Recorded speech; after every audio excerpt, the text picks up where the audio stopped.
हिमाचल प्रदेश की सुक्खू सरकार एक ऐसा नियम लेकर आई जिससे लोग परेशान हो गए हैं। टैक्स में नए नियम की वजह से हिमाचल का हर नागरिक, हर छोटा बड़ा व्यापारी और आम आदमी सुक्खू सरकार की नीतियों से त्रस्त नजर आ रहा है। लोग कह रहे हैं कि एक तरफ प्रदेश कर्ज के बोझ तले दबा है और दूसरी तरफ जनता पर टैक्स के नए नए बोझ लादे जा रहे हैं। सबसे पहले सवाल यह है कि हिमाचल प्रदेश आज कर्ज के गहरे दलदल में क्यों है। सीएम सुक्खू आए दिन कहते हैं कि सरकार का खजाना खाली है, लेकिन सवाल यह है कि जब खजाना खाली है तो फिर जनता पर टैक्स का बोझ बढ़ाकर वो पैसा कहां जा रहा है। मुख्यमंत्री कहते हैं कि वो प्रदेश की वित्तीय हालत सुधार रहे हैं, लेकिन आंकड़े बताते हैं कि हिमाचल की हालत सुधरने की बजाय और बिगड़ती जा रही है। पिछले कुछ सालों में जो आर्थिक कुप्रबंधन इस सरकार ने दिखाया, उसका नतीजा पूरा प्रदेश भुगत रहा है। ऊपर से सुक्खू सरकार ने बजट से पहले टैक्स नियमों को कड़ा कर दिया है। सुक्खू सरकार ने राज्य कर और आबकारी विभाग के नियमों में बदलाव करके सी फॉर्म जमा करने की प्रक्रिया को बेहद सख्त बना दिया है। नए नियम के मुताबिक अब व्यापारियों को फॉर्म जारी होने के महज 6 महीने के अंदर अपना लेन देन पूरा करना होगा। हिमाचल जैसे पहाड़ी राज्यों में जहां भौगोलिक परिस्थितियां इतनी कठिन हैं, वहां क्या 6 महीने का समय पर्याप्त है? लेकिन सरकार को इससे कोई मतलब नहीं है। हिमाचल के लोग कह रहे हैं कि सरकार को बस अपना खजाना भरना है।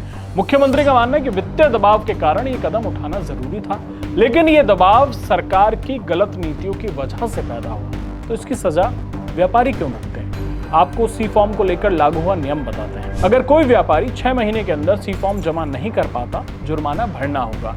अगर देरी हुई और व्यापारी ऑनलाइन आवेदन करता है तो उसे नए फॉर्म की कीमत का 0.1% या कम से कम 50,000 रुपए का भारी जुर्माना देना होगा। जुर्माना भरने के बाद ही पुराने फॉर्म को रद्द करके नया फॉर्म जारी करने की सिफारिश की जाएगी। क्या किसी भी तंत्र में ऐसे नियमों से ease of doing business possible है? मतलब क्या आसान है ये सब व्यापार करना वहाँ? क्या ये व्यापारियों के लिए एक बड़ी समस्या नहीं है?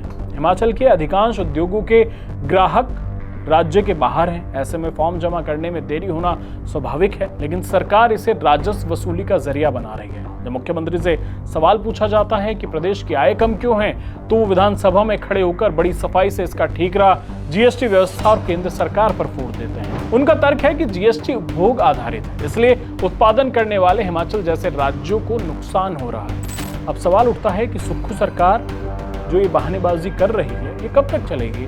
क्या कांग्रेस को सरकार बनाने से पहले इन नियमों का पता नहीं था?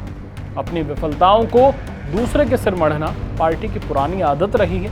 बड़ी संख्या में उद्योग होने के बावजूद अगर हिमाचल की आय नहीं बढ़ रही तो नीतियों का फेल्योर है, जीएसटी का नहीं। बीते 4 सालों में हिमाचल की जनता सुक्खू सरकार की योजनाओं और नीतियों से पूरी तरह उब चुकी है। कांग्रेस एक छोटे से पहाड़ी राज्य के तंत्र को संभालने में पूरी तरह पिछड़ गई है। लोग अब सवाल पूछ रहे हैं कि क्या उन्होंने इसी दिन के लिए कांग्रेस को चुना था?